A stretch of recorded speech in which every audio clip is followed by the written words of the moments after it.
Pessoal, vamos falar sobre a situação na Ucrânia, o que está acontecendo na grande contraofensiva ucraniana, que não é só mais em Kharkiv, já tem lugar em Donetsk, em Luhansk. Vamos entender o que está acontecendo. Vamos falar também sobre a grande celebração do aniversário de Moscou, que foi feita ontem lá pelo Putin. Teve roda gigante inaugurada, teve fogo de artifício. O pessoal não gostou não, vou explicar por que para vocês. Esse vídeo é o vídeo do dia 11 de setembro de 2022. A gente faz vídeos sobre a situação na guerra aqui todos os dias. Se você quiser ver, tem uma playlist desde o dia 22 ou 23 de fevereiro, quando a gente começou os vídeos, né? Pois bem, essas notícias foram sugeridas por Perini, Decalcada e várias outras pessoas. Obrigado aí ao pessoal que sugeriu a notícia. Obrigado a você que está assistindo o nosso vídeo. Se você gosta do nosso conteúdo, por favor, deixa o seu like, se inscreva aqui no canal, né? E, pessoal, aproveitar para falar para vocês que no dia 22 desse mês de setembro, eu não sei se eu deveria ter feito isso, mas eu acabei aceitando debater com um rapaz que é pró-Rússia lá no Monarch Talks, que é lá no Rumble, né? O Monarch, vocês conhecem, que eu considero um amigo de longa data, já tive várias vezes no programa dele, no podcast dele, e ele está agora lá no Rumble e me chamou para esse debate. Eu originalmente não queria aceitar, porque eu acho que é besteira debater com esse pessoal, essas russetes, mas me ocorreu que, de repente, isso pode ser algo positivo para mostrar a verdade para esse pessoal e também trazer uma boa discussão aí. Vamos ver como é que vai ser esse debate, né? Dia 22, às 19 horas, horário de Brasília, lá no Rumble, no canal do Monarch, lá no Rumble, né? Pois bem, vamos aqui vendo a nossa situação aqui na Ucrânia, que realmente está linda de morrer, né? Só não está melhor por um problema que eu vou explicar para vocês. Olha só, ontem o exército ucraniano ele requereu uma blackout de mídia, ou seja, pediu para que os soldados não divulgassem mais informação sobre o avanço das tropas ucranianas, né? Eu entendo o motivo disso, o motivo certamente é porque eles estão avançando cada vez mais e eles sabem que em algum momento eles vão encontrar resistência russa. Os russos não estão parados, simplesmente fugindo em desespero. A maior parte está fugindo em desespero, é verdade, mas já tem gente lá do lado dos russos preparando uma defesa, uma linha defensiva, ou talvez até uma contraofensiva. Enfim, eles sabem que é perigoso ficar divulgando informação demais para o outro lado, né? Então pediram silêncio, então a gente tem menos informações agora sobre avanços, as informações estão menos palpáveis. A gente tem um monte de gente dizendo coisas, mas sem ter uma certeza muito grande. Eu vou explicar para vocês isso diferente do que a gente teve nos últimos dias, né?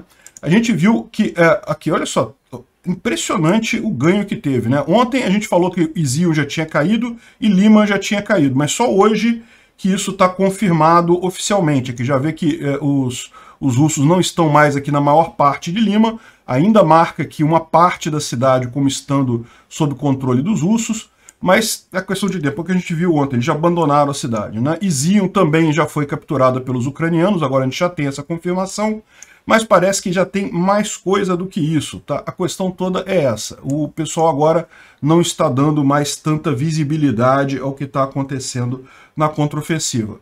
E essa mensagem aqui é interessante. Por um lado, é chato porque a gente vai ter menos informações para passar para vocês, porque tem menos gente divulgando essas informações, mas ao mesmo tempo ele fala que é para não avisar cidades retomadas em Kharkiv, Luhansk e Donetsk.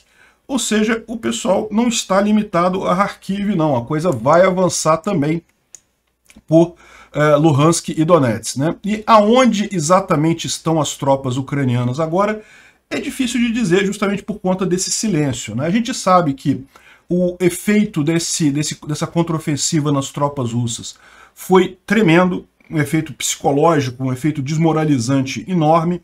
Muitos russos estão fugindo de forma desorganizada, a ponto de você precisar desse tipo de coisa aqui. Olha só, os russos, eles disseram que homens não podem se mover mais ali em Kherson. Por quê?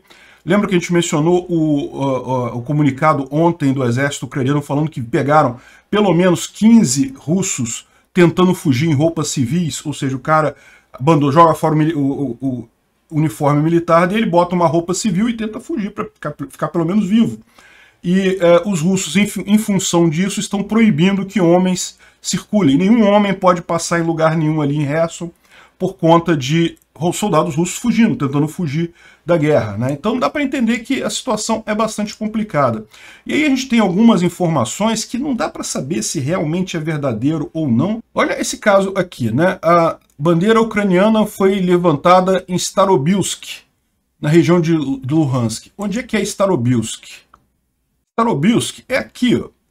Não faz sentido, né? Isso aqui deve ser coisa de partizão, né? Partizão que deve estar subindo a bandeira ali. Não pode ser invasão da tropa chegar até aqui, porque se os ucranianos estão aqui já, essa região toda aqui já está condenada completamente no final das contas.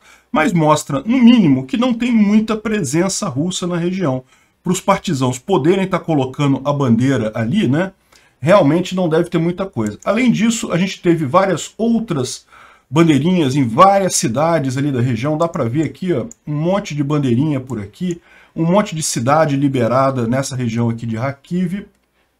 E um lugar interessante é aqui em Kozarha-Lopan, que é próximo à cidade de Kharkiv em si, que também foi liberada. É aqui, ó, essa cidade aqui. Aqui ainda está marcando como estando vermelho, mas aparentemente já foi liberado. Segundo estão dizendo aqui, as tropas russas fugiram, foram vistas fugindo de lá em direção à Rússia. Fugindo não apenas dessa cidade, mas das cidades aqui no entorno, né? Mas não foi só isso. A gente teve informação ontem de que o prefeito de Lysychansk falou que a cidade já estava sendo disputada pelos ucranianos também. Não está marcado aqui. Lembra? Silêncio, ninguém vai falar nada. Severodonetsk, segundo eles estão dizendo, Severodonetsk estava sendo atacada pelo norte e pelo oeste.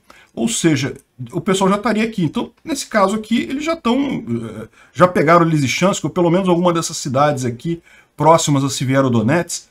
Repara a questão, a gente tem um monte de quase informação, mas não tem certeza se aquilo está realmente acontecendo ou não, né? O fato é que Bilohorivka, nesse mapa, novamente, não está mostrando Bilohorivka como com os ucranianos, mas a gente tem informações de que Bilohorivka, essa aqui é uma informação mais firme, de que Bilohorivka já foi tomada pelos ucranianos, né? Ou seja, o Luhansk, que é o Oblast de Luhansk, que era o único que os russos tinham conseguido tomar totalmente, já não está mais totalmente na mão dos russos, né?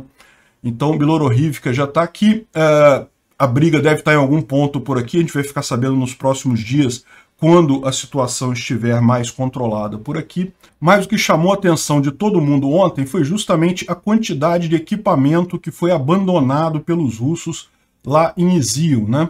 Então o pessoal está mostrando aqui 8 T-80 e mais um monte de outros tanques que foram deixados aqui pelos russos, mais um monte de coisa. Tem outras imagens de tanques abandonados em Izium e coisa e tal, muita coisa foi deixada mesmo.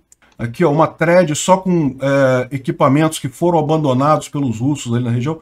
É aquilo que a gente falou, né? Izium era uma central russa impressionante. Era onde os russos estavam fazendo todo o esforço de guerra deles ali na região de Donbás. Estava sendo suportado por essa base feita em Izium.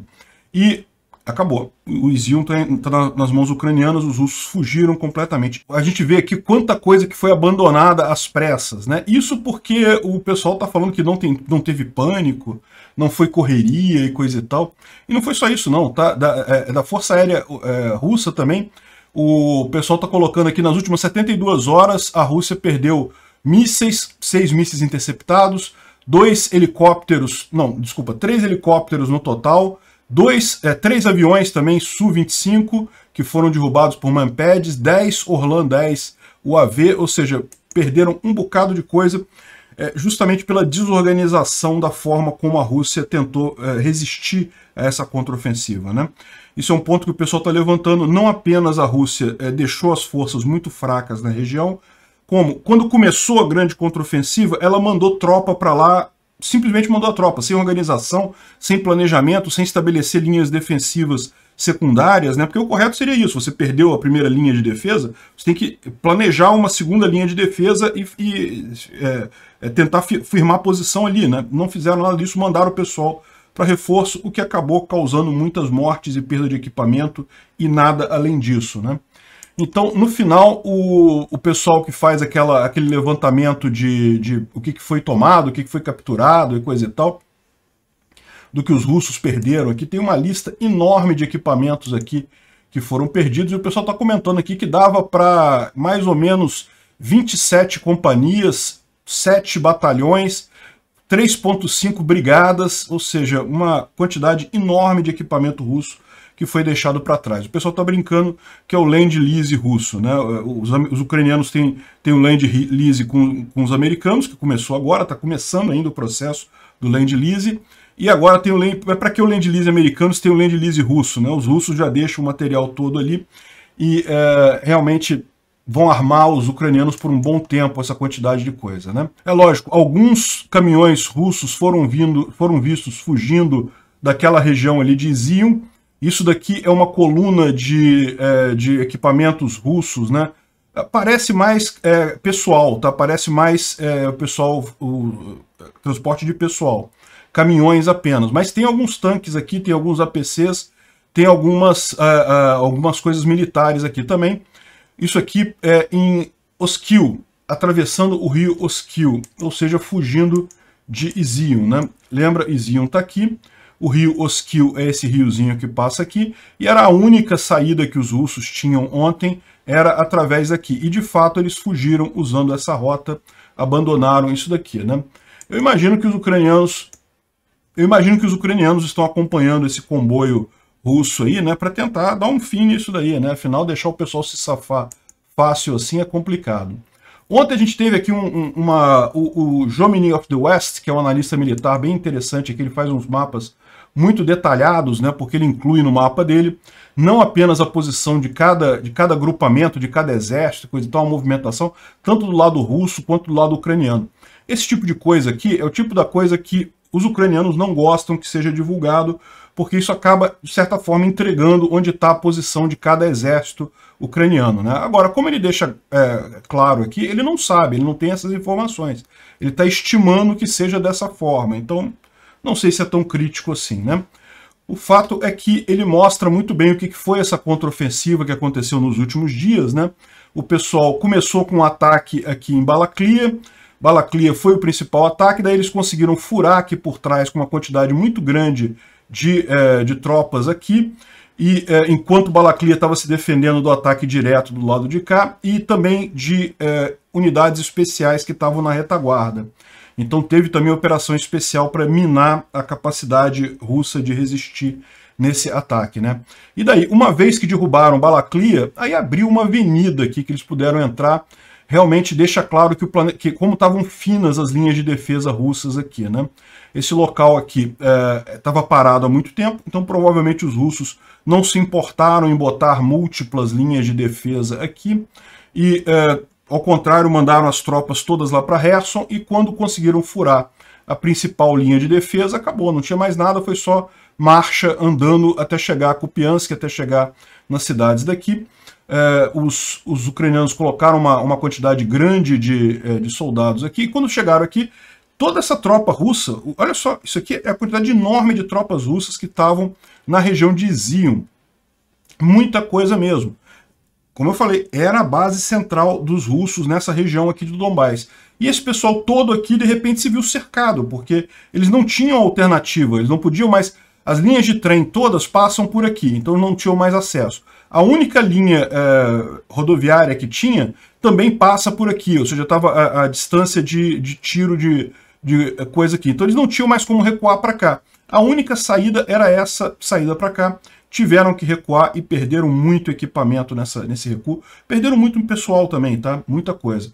Mas enfim, não tenha dúvida, foi um evento único, né?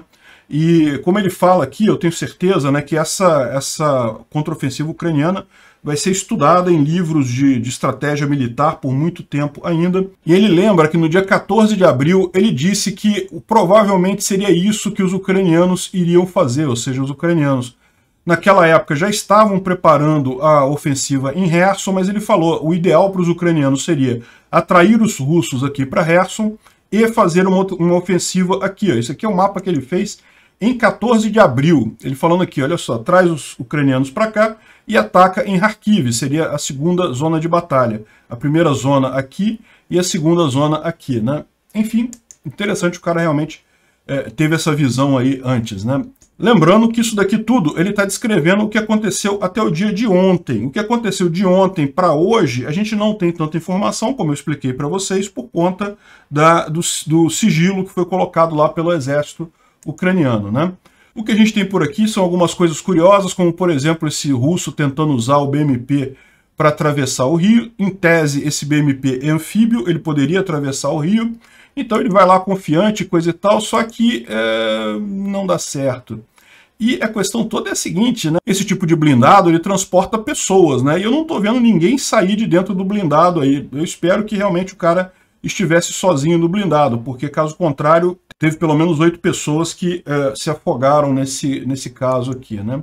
Bom, a gente tem algumas informações sobre de bloggers russos falando sobre essa situação. De novo, a gente vai estar numa mesma situação parecida com Kherson agora, em que não se tem informação direta dos ucranianos, mas se tem informação dos bloggers russos, e eles estão dizendo que os ucranianos já tomaram Vovchansk e várias outras cidades ali na região de Kharkiv, e que todo o governo, entre aspas, russo daquela região foi para Belgorod, ou seja, fugiram da Ucrânia para a Rússia, né? Estão aqui em Belgorod. Repara que aqui no mapa, agora estamos seguindo o silêncio, então ninguém fala mais, ninguém atualiza mais o mapa. Mas pelo que eles estão dizendo ali, Veliki Burluk já foi tomada pelos ucranianos, Vovchansk aqui já foi tomada pelos ucranianos também, e todo esse conjunto de vilarejos aqui já foi tomado, e os russos fugiram para Belgorod. Belgorod fica logo aqui depois da fronteira, né? Diz que chegou a ter engarrafamento das pessoas saindo da Ucrânia ontem, e pior, né, o pessoal acusando a Rússia de fazer corpo mole, que não queria deixar o pessoal passar. Por quê? Porque imaginavam que muitas pessoas ali eram soldados desistindo da guerra, soldados querendo viver e fugindo, né? Aqui mais uma cidade, acabou de aparecer essa bandeirinha aqui agora, mais uma cidade na região aqui liberada pelos ucranianos também. O que dá a entender é que os russos simplesmente fugiram, quem estava nessa área aqui simplesmente fugiu para a Rússia de pânico, né? Porque, embora aqui, lógico, seja ameaçado, se os ucranianos estão fazendo um esforço grande aqui, a chance deles atacarem aqui também seria pequena. O pessoal que fugiu mesmo porque viu que não vai ter o que fazer, né? E pior, podem estar preocupados de serem remanejados para tentar ajudar o pessoal que está do lado de cá.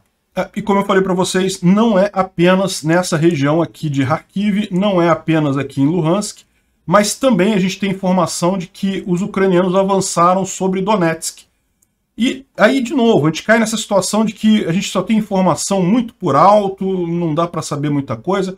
O que a gente tem de informação mais certa é que os ucranianos retomaram o aeroporto de Donetsk. O aeroporto de Donetsk é essa região aqui.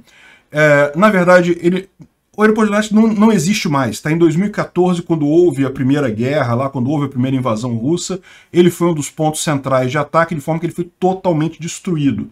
Então, embora tenha aqui um negócio mostrando uma pista de pouso, em tese é um aeroporto aqui, isso aqui não existe mais, é tudo ruína.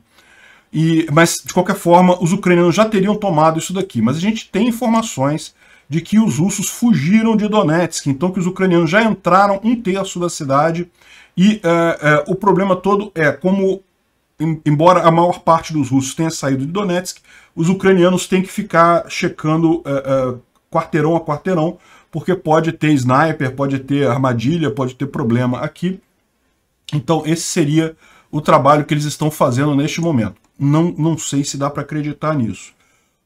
Que teve pânico nos russos, teve muito russo fugindo, teve. Se é o caso aqui em Donetsk, a gente não sabe ainda. O pessoal está comentando aqui que por que isso, né? Por que Donetsk nesse caso, né? Porque Donetsk aqui nessa região faz a mesma função que fazia Balaklia lá no outro frente, né? Aqui você tem Donetsk, que é a grande concentração de forças russas nessa região, e do lado você tem um grande espaço vazio, em que, em tese, os ucranianos podem avançar muita coisa aqui, se Donetsk for anulada, né? Mas Donetsk é uma cidade muito maior do que Balaklia. Donetsk é uma cidade de milhões de habitantes, né? Tudo bem que diminuiu muito de tamanho desde a época da guerra, desde que ficou nessa região, entre aspas, separatista aqui, né? Mas ainda é uma cidade muito grande. Eu não sei não. Vamos aguardar para a gente ter certeza disso daí, né? O fato é que o pessoal tem comentado que muita gente está falando sobre isso. Inclusive esse cara aqui, que é um chamado Penis Duchlin, o nome dele é Denis Pushlin, né? Mas o pessoal está usando bem brincadeira aqui. Ele é, em tese, o governador de Donetsk, é o governador, e a informação é que ele teria fugido da cidade de Donetsk. Inclusive ele está gravando um negócio aqui para dizer que tá tudo bem, não teve pânico nenhum, mas ele está num carro andando. Eu não sei, alguém devia ter explicado para ele que a impressão que dá é que ele está fugindo, né? Pode até ser que não, pode ser que ele esteja indo num carro em direção a Donetsk, né? Voltando para a cidade, não dá para saber, mas no momento que você grava um vídeo falando que tá tudo bem, fiquem tranquilos e coisa e tal, e você está num carro andando, a impressão que dá é que você está fugindo, né? Aqui, como eu falei para vocês, também os ucranianos estão avançando em Severodonetsk para o norte, a partir do norte e do oeste.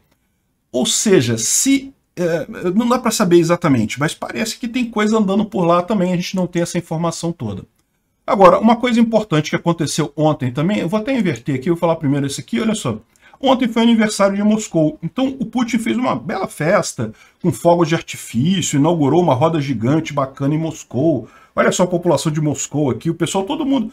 É aquilo que eu falo para vocês, a população de Moscou não está nem aí para a guerra, a verdade é essa. Tem aquele pessoal que apoia e coisa e tal, mas assim, por enquanto essa guerra não afetou ninguém que mora ali em Moscou, mesmo os jovens, o pessoal que está sendo colocado nos militares, que está indo para a guerra, são pessoas mais de províncias pobres da Rússia. Moscou mesmo não foi praticamente ninguém.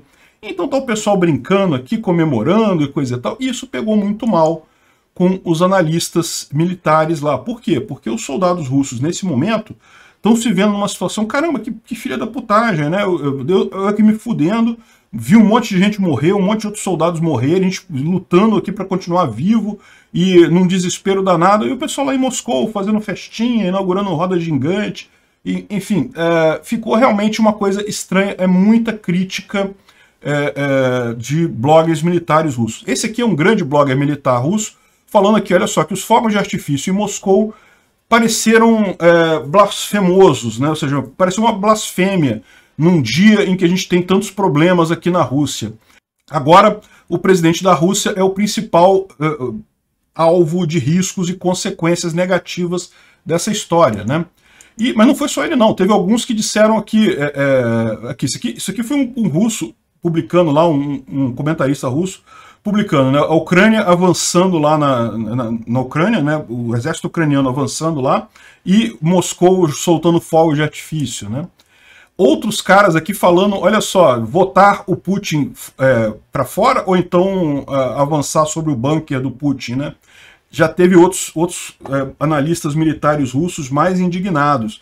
Tá na hora de tirar o Putin do poder e coisa e tal, ou seja, dá para ver que não pegou bem esse negócio. Eu não sei se isso foi planejado pelos ucranianos, não parece possível ter planejado isso, né?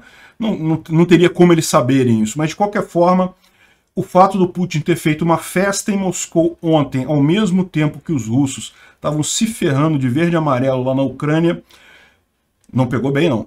E uma outra curiosidade, essa notícia circulou de fato, eu tinha um link melhor dela, mas eu não consegui achar o link. Eu falei dessa notícia no final de agosto, início de setembro, que o Zelensky ele decidiu abandonar o Grupo de Minsk. O que é o Grupo de Minsk?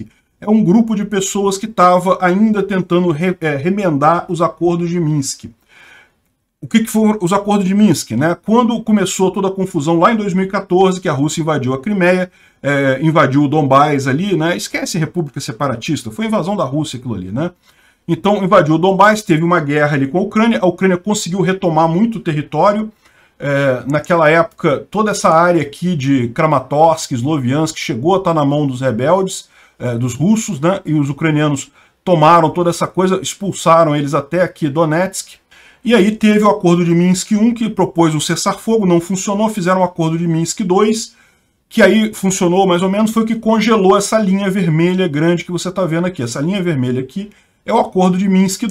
Aqui na Crimeia ficou combinado que não haveriam mais hostilidades entre Rússia e Ucrânia. Em troca disso, eles iam sentar e negociar e coisa e tal, tentar uma saída diplomática para a coisa. Só que o que aconteceu, é lógico, nada mudou, né?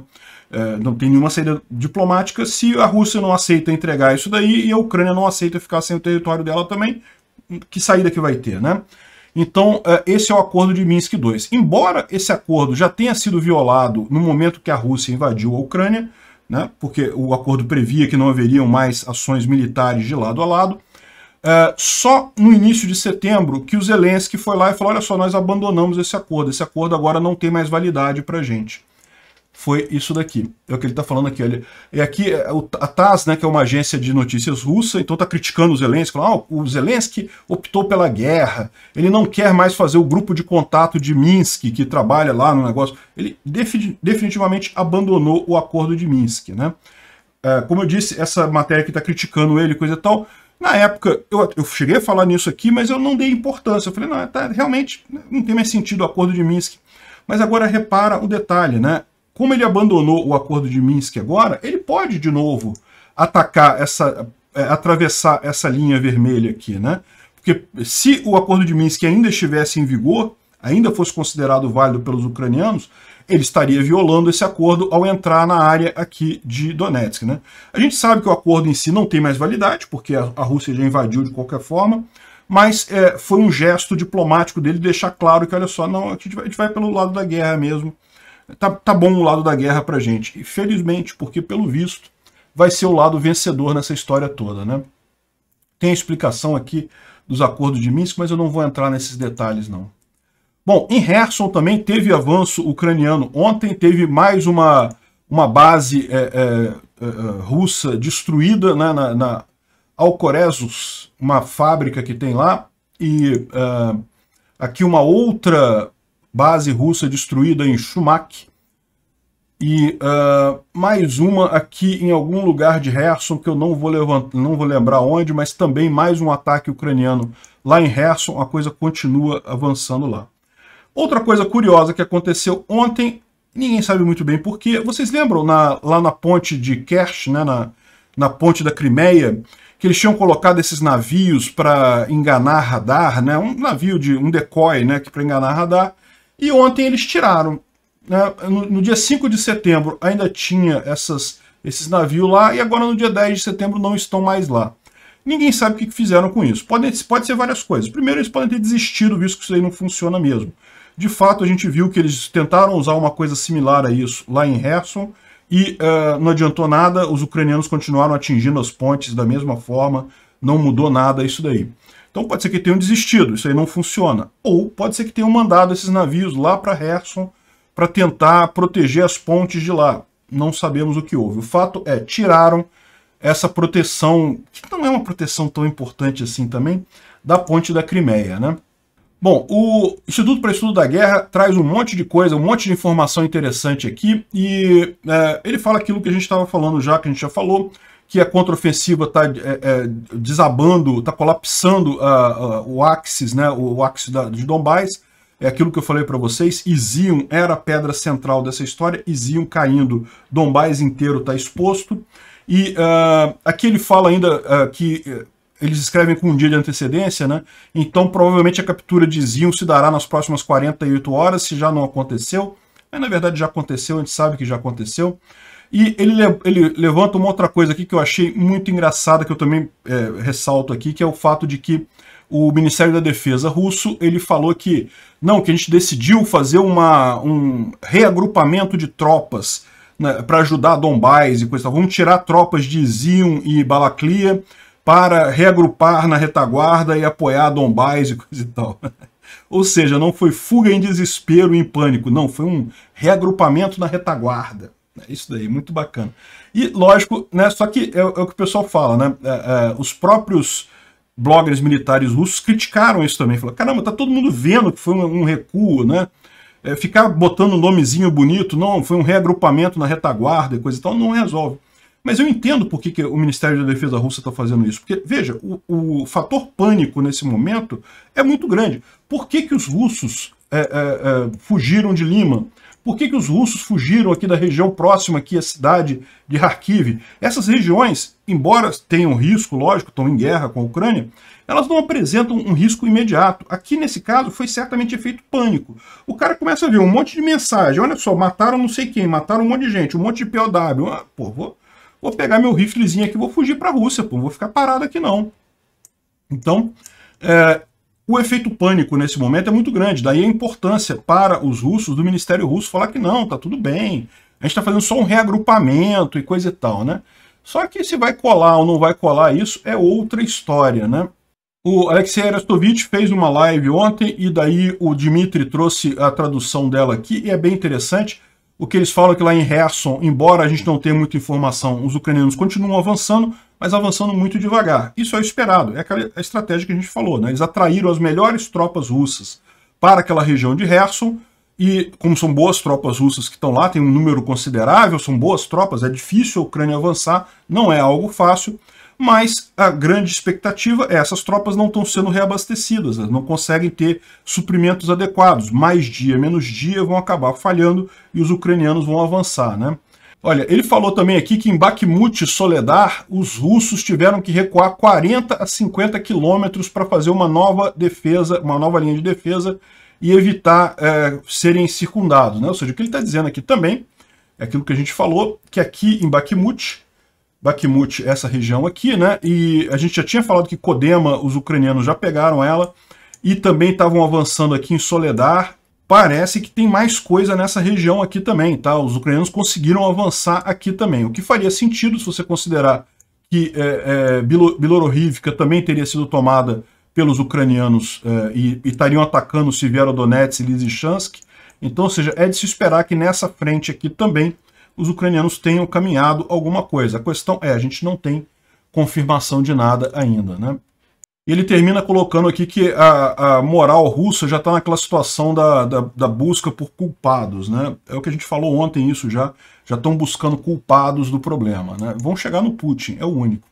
E olha só, aí tem um outro problema que está causando essa retirada russa lá, né?